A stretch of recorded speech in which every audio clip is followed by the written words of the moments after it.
Hi, everyone. Welcome back. Today, I'm fortunate enough to be speaking with David Shore. Most people don't know this, but I owe David my entire venture capital career. After I graduated from university and came back from religious seminary in Israel with little to no experience, David took a chance on me and offered me an internship at the firm he was managing director at called TerraCap Ventures, which led to a full-time job, and the rest is history. David has, despite how young he looks, has decades of experience on Bay Street and as an investor in venture capital. Today, he's a partner at OurCrowd and manages their operations in Canada. And we have a lot to get to because he has incredible insights for any entrepreneur that wants to build a successful startup, raise capital, and let's get into it. David, thank you so much for joining me today. Let's start off with just tell us about your background and experience. Thanks. It's good to be here, Matan, and I'm happy everything worked out for you that well after all the early experience that you had with us. So my background, I spent most of my career, as you said, on Bay Street. Prior to Bay Street, actually was at Celestica for 3 years as part of their finance department. On Bay Street, I was an equity research analyst, so I was a stock market analyst covering technology companies here in Canada. And despite my looks, as you say, I went back far enough in the technology industry coverage in Canada that I had clients who told me the internet, that's just going to be a fad. Who's really going to use the internet to buy something online? And then later on, it was going to be who's going to use their phone to take a picture or anything besides just making a phone call. So I spent more than 15 years actually on Bay Street as an equity research analyst covering technology companies. After I left Bay Street, I spent a couple of years working with startups, CFO, business development type of roles. Really interesting work, very exciting stuff. You really get hands-on experience working with startups. And then one day my wife said to me, they don't take stock options at the grocery store. You need a real job. So after that, I joined TerraCap, as you said, and spent about 3 years there managing their technology portfolio. Most of the investments that we had at TerraCap were Israeli companies. And then from there, I moved over to join OurCrowd just under 9 years ago. Oh, wow. It's been that long. Yeah. That's great. So just first, let's tell us about your first experience on the other side of the table as a venture capital investor. That was TerraCap, right? Yeah. So how did that, how's that different than what you did on Bay Street as I think you were an equity analyst, right? Yeah. So when I was on Bay Street, I was telling other people what to invest in, right? I was doing the analysis of the companies, assessing their product and the technology and market fit and competition and things like that. I'd always had a real interest on earlier stage companies and had been involved with venture capital firms here in Canada, was involved with various industry things. So it was always, sort of a passion of mine to be interested in that side of it. And then when I moved to the venture capital side, to TerraCap, it was taking that experience in those, several decades of working with startups and helping build startups to, okay, which one are we going to invest in now? How do I choose from, the vast amount of opportunities that are out there and make the assessment of, okay, we're going to put our money and our clients' money into these specific companies. So it was a great transition for me. So did your perspective on how to evaluate startups change when you actually became responsible for deploying and managing the capital? Well, I would say there's an additional level of pressure on it for sure. When it's, our money as opposed to telling other people how to spend their money. It's always easiest to spend somebody else's money, right? When you have to spend your own money, you certainly take a closer look at it. And I think that's good for an investor, because, you take that additional level of responsibility. The process of how you evaluate these companies and what to look for and how to assess them, that doesn't really change. Mm-hmm. One thing I learned from you and the other senior people at TerraCap was treat the investment as if it's your own capital. And then all the juices start to work in your mind of like, wait a second. This sounds very cute, but I'm actually going to put my own money into this. Exactly. Yeah. So deploying your own capital, think about that money's coming out of your pocket, and it's going into that company, and that company is going to use it to develop their technology, et cetera, et cetera. Are they going to use my money properly? This is my money that's at risk here. This is my money that's at stake. It tends to sharpen the focus. Right. I remember some of the first companies I started to analyze when I was at TerraCap, and they all seem so great. A great entrepreneur will tell you a very good story, and everything seems like it's going to be a billion-dollar business. And I came to you, I remember, I don't know if you remember this, but I remember coming with one social media phone app company, and I'm like, oh my gosh, this is going to be the next big thing. And you just shot it down from poked holes in every direction. I'm like, oh my gosh, I know absolutely nothing. Today, I'm the exact opposite. Anything that comes in front of me, I'm like, it's completely useless.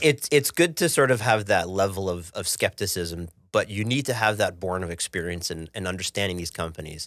I could probably say very proudly over my career, one of my big strengths in looking at companies was knowing that which companies are not going to make it. Sometimes companies I thought, would make it, didn't. That happens for various, often external factors.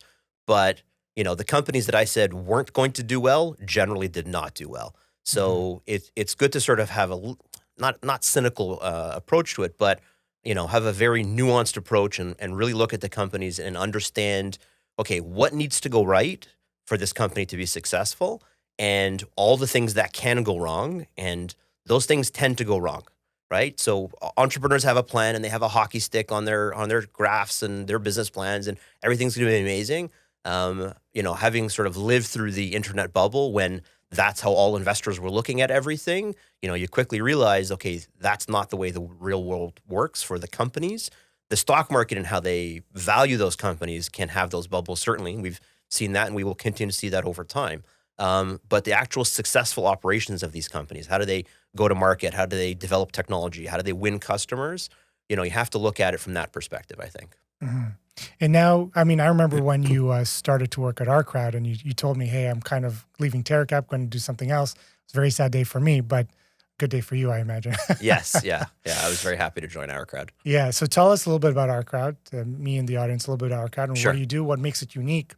And yeah. Sure. So we are a Israel-based global venture capital firm. We've actually evolved, I would say, now, not just venture capital. We're an alternative assets firm. We are the most active venture investor in Israel.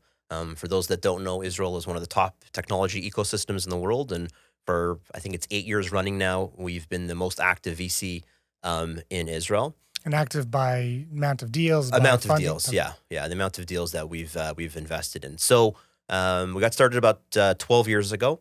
In that time, we've grown very, very significantly. So we have operations around the world. We have people around the world. We've raised about $2.5 billion US of capital. We've invested in more than 450 companies. Oh, wow. And we've done about 50 funds. We're pretty unique in the venture capital world in a few different ways. First of all, we're agnostic investors within technology. So any stage, any sector, any geography. About half of our investments are Israeli companies, 30 to 40% North American, and then opportunistically rest of world. We will invest and have invested in everything from AI, cybersecurity, medical, enterprise software, drones, quantum computing, nuclear fusion, some pretty crazy technology areas. We invest from very early stage, real concept, science project kind of stuff to very late stage pre-IPO rounds. And as I said, we invest around the world. So most venture firms have specific focus. They'll invest in specific areas, specific types of companies, specific stages of companies. We kind of invest everywhere and anywhere. And the other thing that really makes us different is our LPs, our limited partners, the people that invest with and through us, have the opportunity not just to invest in a fund, but invest in individual companies. So you can go on our platform, and we have almost 250,000 investors registered on our platform globally. And the investors can go on that platform, and as long as you're an accredited investor, you have to have a certain level of income or assets, et cetera. You can participate in one of our investments for a relatively low amount of investment. So you can invest with us starting at $10,000 US in an individual company, and the funds usually start at $50K.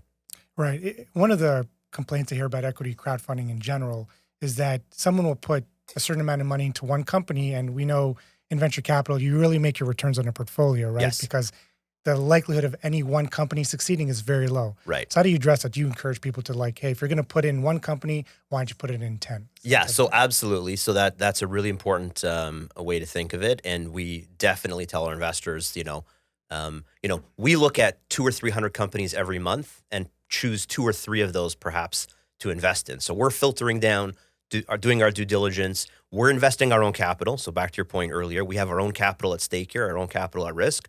So, our interests are aligned with the investors. It's not just, somebody can come and put their company on our website. Meaning like a fund, an Our Crowd fund is co-investing alongside all Yeah, the... so our crowd money goes into every single investment that's on our platform. So when you talk to an investor, they have to understand exactly that. You have to be diversified. The only guarantee I can ever make in my investors is some of our companies are going to be zeros. That's right. We know we're going to lose all the investment that we've had in specific companies. I just don't know which ones. Right. So that's the challenge, right? So now it depends what type of investor it is. Our investors fall into several different types of buckets. You have your, sort of high-end professional, accredited investor, doctors, dentists, lawyers, that kind of thing, who have some disposable income extra to invest. I personally believe everybody should have access to and the ability to invest in all different types of assets. But generally, under the regulations in Canada, it's more difficult for the, sort of what they call retail investor. So high-end professionals who are investing $10,000 or $20,000 into individual companies, maybe $50,000 or $100,000 into a fund. We have family offices, ultra high net worth investors, and then we deal with wealth managers as well. So depending on what type of investor it is, we would, work with them as to, does it make sense for you to start with a fund and maybe add a few companies or start with a basket of companies? But yes, it's really important to be diversified. I had one investor who invested in only 2 companies. One of them was acquired in 4 months. Oh my God. A good acquisition? Sorry? A good acquisition? Yeah, it made 1.6 times their money in 4 months, and he thought he was a genius. And I told him he was lucky. If other investors that, you can invest in 5 different companies and all of them could be zeros. So having a basket of companies, knowing that there's going to be failures in there is really, really important, especially when you're investing in venture capital. Right. That's the benefit of also just investing directly in a fund, right? Yes. Yeah. So by investing in a fund, you get that built-in basket of companies, the built-in diversification. Right. So I recall you're very rigorous when it comes to due diligence. Nothing gets, despite some attempts on my end when we worked together, nothing got past you and the team. What kind of process does Our Crowd have before they invest their own capital and put the company on the platform? So it's a very, very rigorous due diligence process. We have a big team based in Israel that look at the companies. They're assessing everything from the competition to the technology itself, to the market fit, to the management background.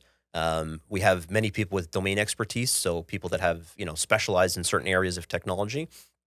We'll talk to third-party experts as well. We talk to their customers. We try and look at the competition. So we're looking at every aspect of these companies because we're investing a lot of money into them, and it's not just our money; it's our investors' money. So it's a very, very rigorous due diligence process, and it helps us hopefully pick the companies that will be winners over time. Right. Just to talk to any startup that's watching, just keep in mind, David said something very important. Every month they're looking at hundreds of companies and only a couple will make it onto their platform and get an investment from their fund and their LPs. That's a very important ratio because I've experienced that myself. And I think that's pretty true for most VC funds out there that are active and doing their job properly. But okay, so that's a very important point. What would you say, to the extent you have any insight in this, is one of the biggest challenges or main reasons companies don't make it to that second stage or get onto the platform? Like, is it the team is not the right team, or they don't have traction, or a combination? So it depends at what level you're coming in to make that investment, right? So when we're assessing these companies, as I said, we invest from very early stage to very late stage. Earlier stage companies, the most important factor is team. And that has different aspects to it, right? So we'd like to invest in entrepreneurs that have had successes before. That's hopefully a good indicator. Makes sense. Doesn't always work, but hopefully it's a good indicator. Have you built a startup before and sold it for a lot of money? Can you do that again? Right. Do you want to do that again? Do you have the drive to do that again? When you're looking at these early stages, so you're not looking primarily for people right out of university, drop out from Harvard or something? Look, we look at everybody, Okay. But there is a certain level of experience in having invested in these types of companies before and having built these types of companies before that, there's so many different things that could happen and things that can go wrong when you're trying to build a startup that, if you've seen it before, if you've been able to react to it before, if you've been able to deal with it before, then hopefully that, does well for you the next time you try and do it. But we certainly invest in first-time entrepreneurs as well. So the earlier stage you are, the more important the team aspect of it is. We know that the people we're investing in won't necessarily have all the skills. They won't have the experience to be able to do all the things that a startup needs to do to be successful, right? You might be amazing on the technology, but you don't know anything about sales. You might be really good at sales, but you don't know anything about finance, right? So for a startup, it's really important to, what skill set do they have internally, and then what can they leverage outside of the firm as well to help them in those early stages of growth. So, how the team works together, flexibility is super important. Everybody has a plan, and then the plans never work. I've never seen a company that came in with a plan one day, and that's what actually happens. That's how the company is successful going forward. Things happen that will change your ability to go towards your plan, right? And how flexible can you be in order to change with those, changing market conditions, for example, right? So being able to take direction is really important. And the other side of it is drive. And I think that sort of, if I hone it down, distill it down to one single factor that I think an entrepreneur needs to have if they want to be successful, is this undying, unbelievable drive towards success. No matter what, I'm going to be successful. Now, we know most of them actually won't be successful. But if you don't have that, no matter what's going to happen, I'm going to be successful, internal drive, it's really difficult to build a successful startup company. How do you determine that when you're doing diligence on a founder? Because they're all going to act that way and say that and have that attitude. Yeah, so I guess that just comes from the experience of having, seen that over and over from the companies that have been successful and the entrepreneurs that have been successful. There isn't a specific sort of characteristic. This is where the art versus science part of it comes in, right? You can look at the market and say, okay, here's your TAM, your total addressable market, and if I sell this many widgets to this many people, then I'm going to generate this level of profit. That's all stuff that's mechanical. Frankly, an AI system could do that, right? To be able to look the entrepreneur in the eyes and understand that they're going to do whatever it takes. They're going to work whatever it takes. They're going to not take no for an answer and have persistence. And be able to do it over and over and over again until they're successful. It's very hard to assess that without sort of, looking into the whites of their eyes and saying, do they really have what it takes? We get it wrong, obviously. There are ones that we think, have that and maybe fall apart under the pressure or aren't able to pivot, to use that term, when things change. But that's part of the assessment that we're doing with these companies. Right. I forget who coined the term a cockroach entrepreneur. Like no matter what happens, they're going to survive type of thing. You try and kill them as many times as possible. Drop a nuclear bomb on them. They still do it. Yeah, That's right. Absolutely. That's right. It's interesting because I've had that experience as well with founders that we've invested in. And within 6 months, if they don't have that kind of what I would call grit, the same kind of thing, it's determination. Yeah. They're done. It doesn't matter. They'll spend all the money, go for broke, and that's it. They walk away and they go do something else. And others, no matter what, they're going to survive. They're going to find money somewhere. They're going to pivot. They're going to do anything they can to be successful. Yes. And it's often doesn't have to do with the market then or the product that they have when you invest. It has to do with an attitude. It's an attitude thing. Yes. Yeah, absolutely. And frankly, if I could comment, I think that's something that we would see differentiated between Canadian entrepreneurs and Israeli entrepreneurs. Ooh, that's fun. Let's get into that. Yeah. So, it's easy. Life here in Canada is pretty easy.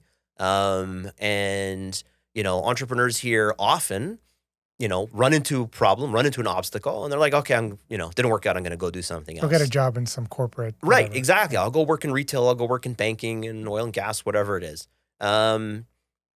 Israeli entrepreneurs don't have that attitude. I'm going to make this successful no matter what, because frankly, they often don't have those other opportunities.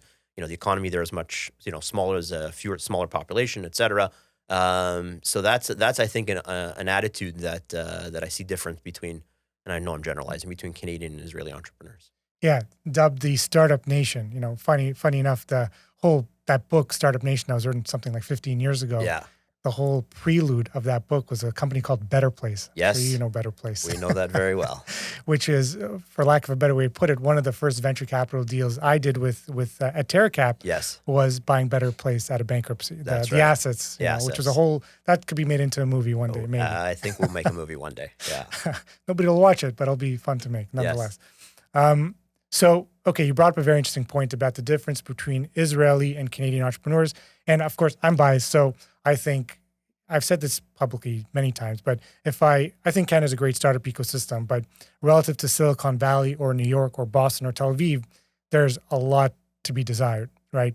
Like to get to a great Canadian startup, I need to speak to 10 to find one great entrepreneur and startup, which is pretty normal. Yeah. In Israel, it's like 1 in 5. Yeah. Same thing if I go to Silicon Valley or to New York. Same idea. It's like 1 in 5, maybe even. So something like that. And I can't put my finger on it why that's the case. Just the companies are much more, have bigger visions. The entrepreneurs are much more, what's it called? They're all in. Like you Yes. said, they're all Yeah. in. They're going to make this successful. And they've done a lot more before they reached you, meaning they're willing to do a lot of the validation beforehand before they come to you and say, hey, I have something great that you will want to invest in. Yeah. But that's just my take. Anyways. No, if you I can't tell you how many times I've seen a Canadian entrepreneur, and you look at their business plan, and it's like, okay, first we're gonna conquer Ontario, and then maybe Quebec, and then maybe we'll go to BC, and then we'll 2 years from now we'll go to Northeast United States, and et cetera, et cetera. Right? Israeli entrepreneur, because the local market is so small, is like, okay, first we're going to conquer North America, or first we're going to conquer Asia, or first we're going to take over Europe, right? Like they have a completely different perspective and attitude on it, where there isn't a big local market, right? If you win the local telephone company, if you're selling into telecom, okay, so you've won a couple million customers, like that's not going to move the needle for a startup. In Canada, you think, okay, I win Rogers or Bell as a customer, I'm done, I'm set. It's just a different mindset, a different attitude that they have. Right. And it actually shows up in the numbers. I don't know if you want to share some of the Yeah. stats, but Israel punches above its weight in venture capital almost every year. Yes. Relative to Canada. I mean, maybe you get into that, David. Yeah. So almost any way you can measure entrepreneurship innovation, Israel is one of the top ecosystems in the world. R&D percentage of GDP, Israel is running near 5%. Canada, 1.5%. So they spend 3 or 4 times as much as we do on a national level of R&D. And that's the initial lifeblood of startups, right, is research and development. Israeli entrepreneurs have raised over the last 10 or so years over $90 billion. Canadian companies have raised just over $40 billion. So they're like more than 2 times as much for a population a quarter the size. So on a relative basis, significantly more.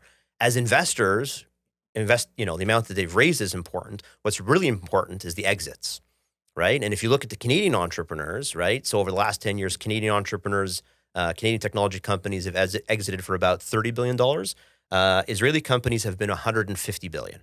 So it's about 5 times as much on an exit basis, IPOs and acquisitions, for Israeli entrepreneurs relative to Canadian entrepreneurs. And why do you think that is because of that kind of attitude and that mentality? Absolutely, because they're trying to build bigger companies. Israel was criticized, to some degree earlier on in the startup nation sort of aspect of things, that Israeli entrepreneurs exit too quickly.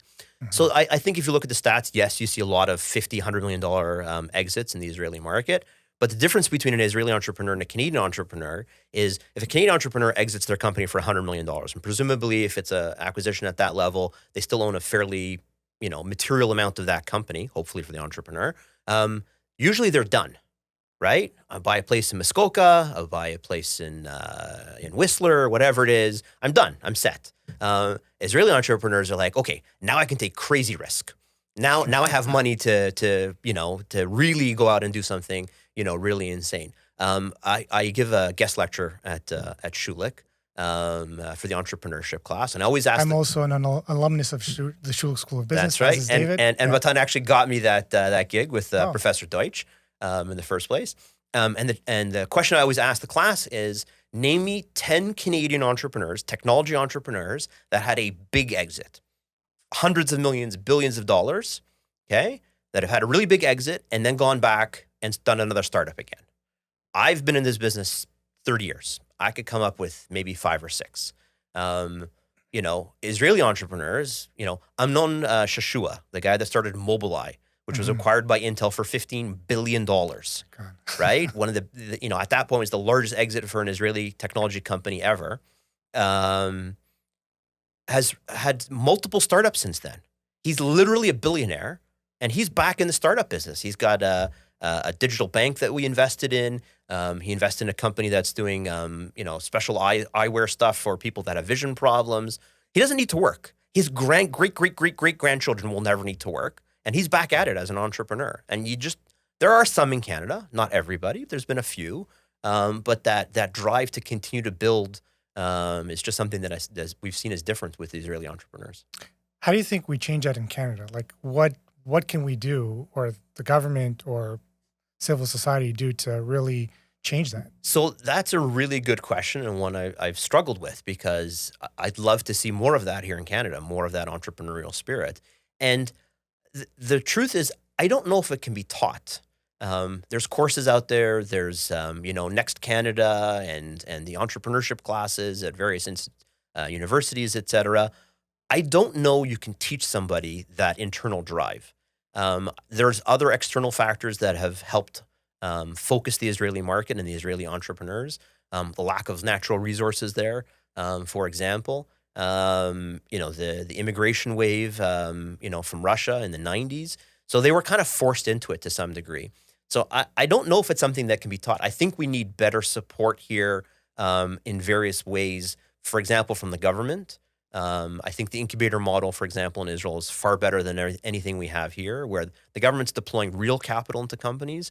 Companies that exit, the incubator programs there are not getting $50,000 investments. They're getting millions of dollars of investments. And we're biased. We operate a few of the incubators in Israel, but I think it's a really, really good model. I think incentives for investors, right? We tend to make things really difficult here for investors to be involved with these companies, to invest in these companies. There's a lot of restrictions on how investors are able to invest in these companies, how much they can invest, how often they can invest.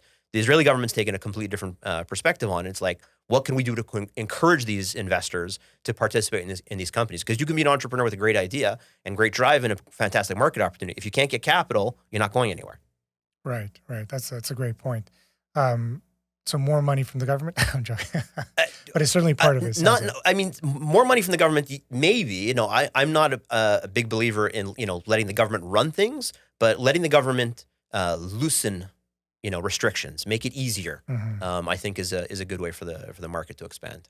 Got it. Yeah, it's a great point, and I certainly hear that in terms of some of this stuff can't be taught. There's always a big philosophical question, like, can you teach someone to be motivated and to be a leader and all that stuff? Right.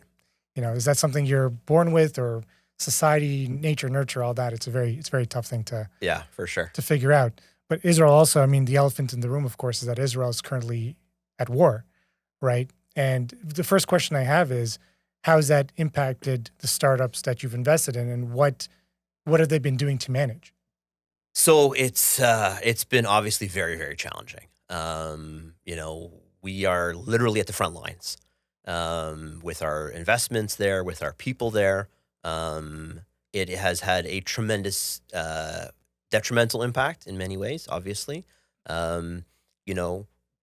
When you think about the call-up, the military call-up, the reservists that were called to duty after October 7th, 10 to 15% of the sort of military age people were called up. So that's obviously a significant number in and of itself. But what you have to understand is which people were called up. If you have a startup and you have 20 people working there, and they only call 2 people from your startup, they call 10%. But it's your CEO and your CTO. Right. That's a problem. Because a lot of these people are the ones that went to the elite units. Absolutely. Right? That's where they got their experience from. That's how they were able to start up these companies in the first place.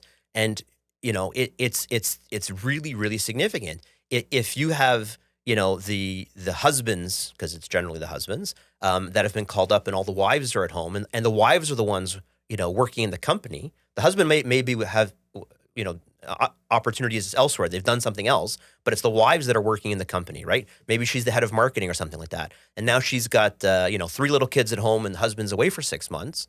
Well, that's a problem. She wasn't the one who was called up. Her husband was called up, but she's got the job and she's got the kids. And, how do you deal with that? People that were like literally displaced from their homes, right? We have companies that operate in the South where the people are still living in hotels, right? And people think, okay, they're living in hotels, not so bad. A family of 5 living in a single hotel room for 6 months, right? That is not a normal, conditions for people to live in. It's really, really challenging.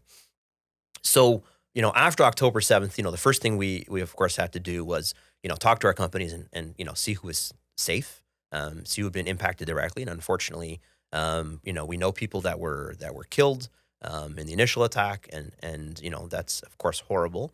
But then how do you work with these companies? How do you support these companies? What can we do to help these companies? And it's our people as well, right? We had, in our team, there's 7 people that have various levels of management responsibility. 5 of those people were called up. Oh my So you have 2 gosh. people doing the job of 7 people for months with no sort of end point in sight of when are they coming back to work. Don't know. So, we of course got in touch with all the companies. First of all, of course, to check to see, who's been, impacted directly, God forbid, families, members killed, et cetera. And unfortunately, we certainly had that. You can't find anybody in Israel that wasn't impacted. The country is too small, too interconnected not to have that. Everybody was impacted. Then we went with our companies and said, okay, what can we do to help? Right? What does the immediate impact of this mean? Your factory was shut down, your office was shut down, your people aren't living at home. What can we do to help? So we've been offering support to all of our companies in many different ways. One of the things that we did was we launched a fund actually called the Israel Resilience Fund. We went from concept to first close in 8 weeks, which for a venture capital fund is pretty unheard of. And the idea is because of the scale and the infrastructure that we have in Israel, one of the things that makes us unique is our ability to deploy capital very rapidly. Last year, we made about 100 investments into companies globally, about half of which, as I said, were Israeli companies. So that's existing companies and new companies as well.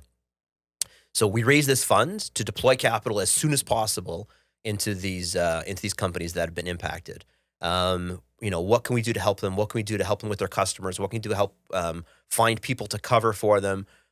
There's been impact from every different direction. We're trying to do everything we can to help out those companies and provide support internally as well for our own employees.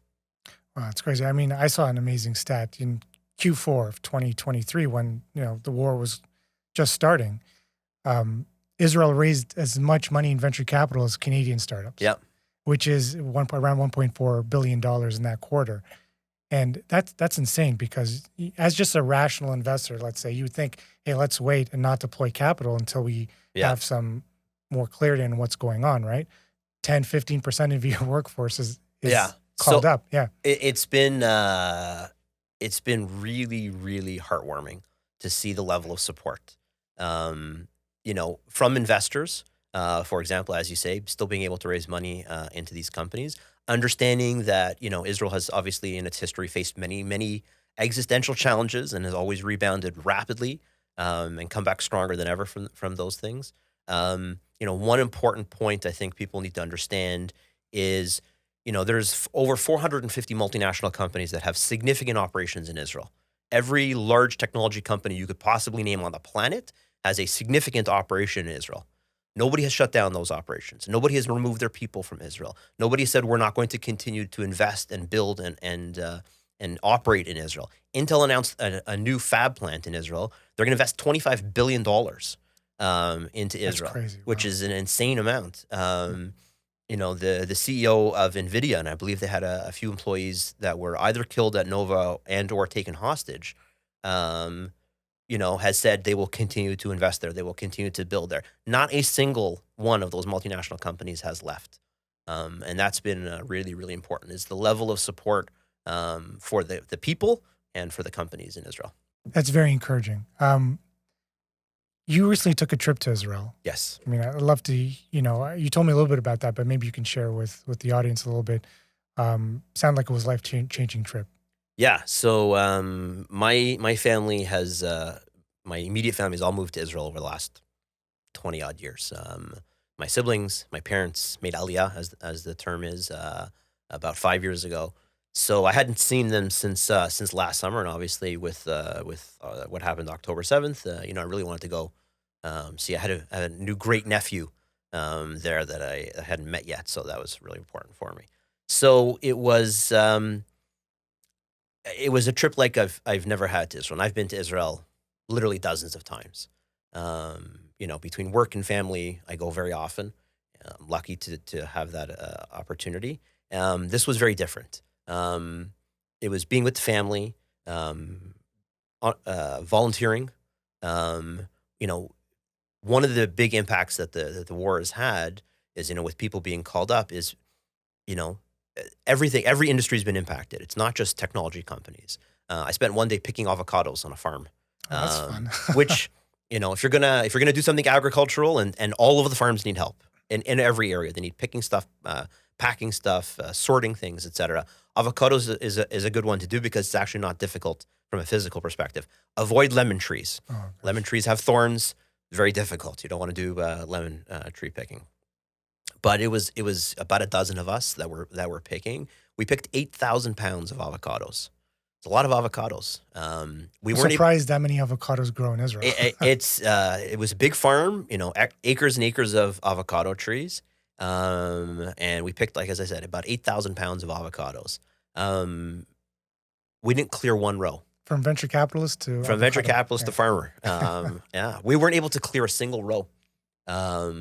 The agricultural impact is going to be very, very significant.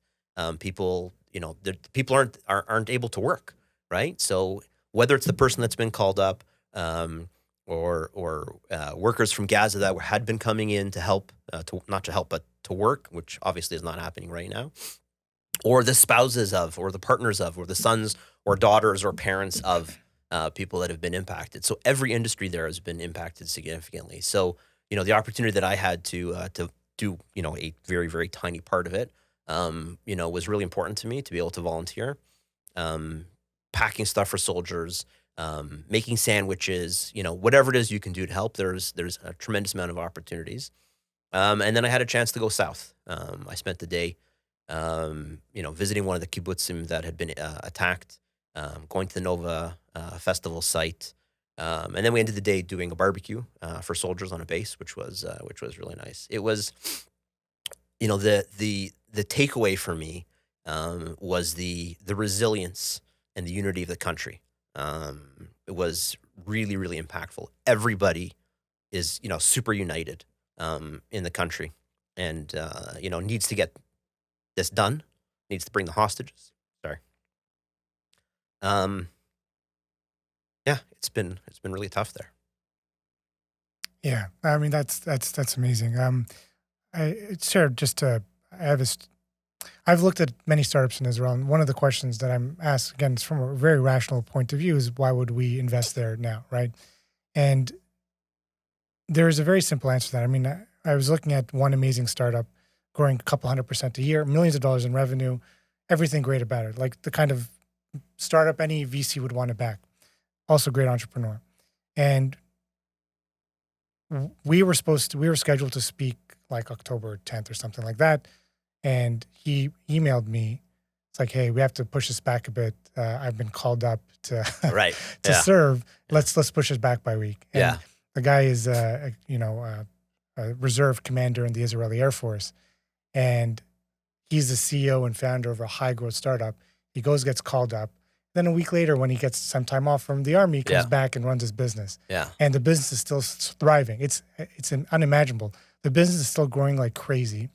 And my response to, well, why should we invest in Israel today, given all the challenges, is nowhere else in the world do you have not only the ecosystem set up for innovation, but you have people that are literally are forced into leadership positions, young people that are just forced to make life and death decisions every day, and it's not their choice. They didn't want this. Nobody wants this, but that's the nature of, being a Jew in Israel. Right? I think that's one of the underlying factors, and I think addressed in the Startup Nation book, is the fact that military service in Israel is mandatory, means that people come out of the military, with a certain level of experience and skill sets.